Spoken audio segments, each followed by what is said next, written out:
ఓం శ్రీ మహాగణాధిపతయే నమః. ఓం శ్రీ మహాసరస్వత్యే నమః. శ్రీ లలితా అష్టోత్తర శతనామావళి. ఓం నిరజితాచల శృంగాగ్రమధ్యస్థాయే నమః. ఓం హిమాచల మహావంశ పావనాయే నమః. ఓం శంకరార్ధాంగ సౌందర్య శరీరాయే నమః.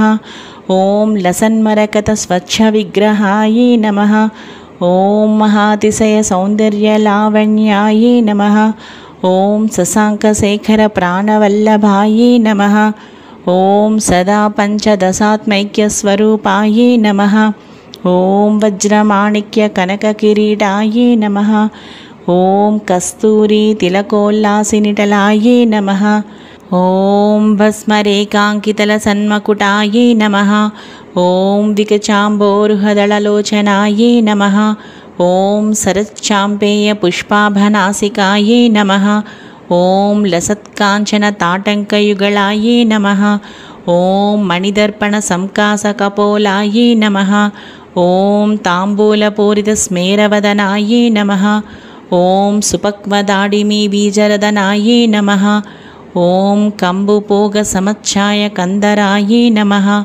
ఓం స్థూలముక్తాఫలోదారసుహారాయే నమః. ఓం గిరీశబద్ధమాంగళ్యమంగళాయే నమః. ఓం పద్మపాశాంకుశలసత్కరాబ్జాయే నమః. ఓం పద్మకైరవమందారసుమాలిన్యే నమః. ఓం సువర్ణకుంభయుగ్మాభసుకుచాయే నమః. ఓం రమణీయ చతుర్బాహు సంయుక్తాయే నమః. ఓం కనకాంగదకేయూరభూషితాయే నమః. ఓం బృహత్సౌవర్ణ సౌందర్యవసనాయే నమః. ఓం బృహన్నితంబ విలసజ్జఘనాయే నమః. ఓం సౌభాగ్యజాత శృంగారమధ్యమాయే నమః. ఓం దివ్యభూషణ సందోహరంజితాయే నమః. ఓం పారిజాత గుణాధిక్య పదాబ్జాయే నమః. ఓం సుపద్మరాగ సంకాస చరణాయే నమః. ఓం కామకోటి మహాపద్మపీఠస్థాయే నమః. ఓం శ్రీకంఠనేత్ర కుముద చంద్రికాయే నమః. ఓం సచామర రమావాణి విరాజితాయే నమః. ఓం భక్తరక్షణ దాక్షిణ్య కటాక్షాయే నమః. ఓం బ్రహ్మోపేంద్ర శిరోరత్నరంజితాయే నమః. ఓం సచీముఖ్య మరవధూసేవితాయే నమః. ఓం లీలాకల్పిత బ్రహ్మాండమండలాయే నమః. ఓం అమృతాది మహాశక్తి సంవృతాయే నమః. ఓం ఏకాతప్రత సామ్రాజ్యదాయికాయే నమః. ఓం సనకాది సమారాధ్య పాదుకాయే నమః. ఓం దేవర్షిభిస్తూయమాన వైభవాయే నమః. ఓం కలశోద్భవ దుర్వాస పూజితాయే నమః. ఓం మత్తేభవక్త్ర షడ్భక్త్రవత్సలాయే నమః. ఓం చక్రరాజ మహామంత్రమధ్యవర్చే నమః. ఓం చిదగ్నికుండ సంభూత సుదేహాయే నమః. ఓం శశాంకఖండ సంయుక్తమకుటాయే నమః. ఓం మత్తహంసవధు మందగమనాయే నమః. ఓం వందారుజన సందోహవందితాయే నమః. ఓం అంతర్ముఖ జనానందఫలదాయే నమః. ఓం పతివ్రతాంగనాభీష్టఫలదాయే నమః. ఓం అవ్యాజ కరుణాపూరపూరితాయే నమః. ఓం నితాంత సచ్చిదానంద సంయుక్తాయే నమః. ఓం సహస్రసూర్య సంయుక్త ప్రకాశాయే నమః. ఓం రత్నచింతామణి గృహమధ్యస్థాయే నమః. ఓం హానివృద్ధి గుణాధిక్యరహితాయే నమః. ఓం మహాపద్మాటవీ మధ్య నివాసాయే నమః. ఓం జాగ్రత్స్వప్న సుషిప్తీనాం సాక్షీభూత్యే నమః. ఓం మహాపాపౌఘ పాపానాం వినాశిన్యే నమః.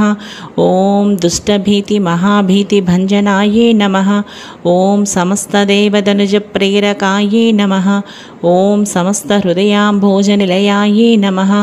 ఓం అనాహత మహాపద్మ మందిరాయే నమః. ఓం సహస్రార సరోజాతవాసితాయే నమః. ఓం పునరావృత్తిరహిత పురస్తాయే నమః. ఓం వాణీ గాయత్రీ సావిత్రీ సన్నుతాయే నమః. ॐ रमाभूमिसुताराध्यपदाब्जायै नमः। ॐ लोपामुद्राचितश्रीमच्छरणायै नमः। ॐ सहस्ररतिसौन्दर्यशरीरायै नमः। ॐ भावनामात्रसन्तुष्टहृदयायै नमः। ॐ सत्यसम्पूर्णविज्ञानसिद्धिदायै नमः। ॐ श्रीलोचनकृतोल्लासफलदायै नमः।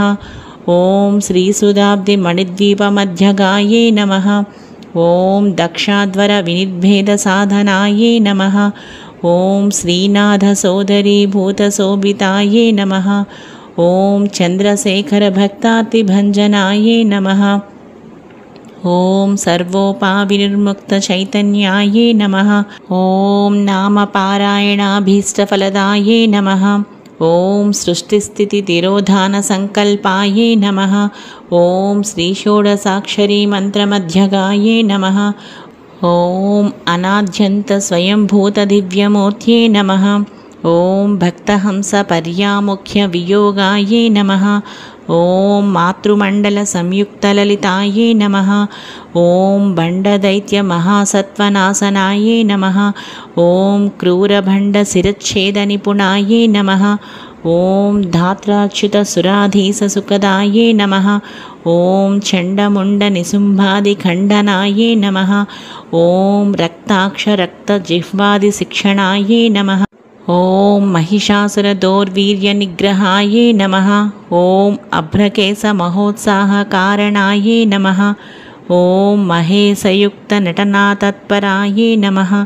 ॐ निजभर्तृमुखाम्बोजचिन्तनायै नमः।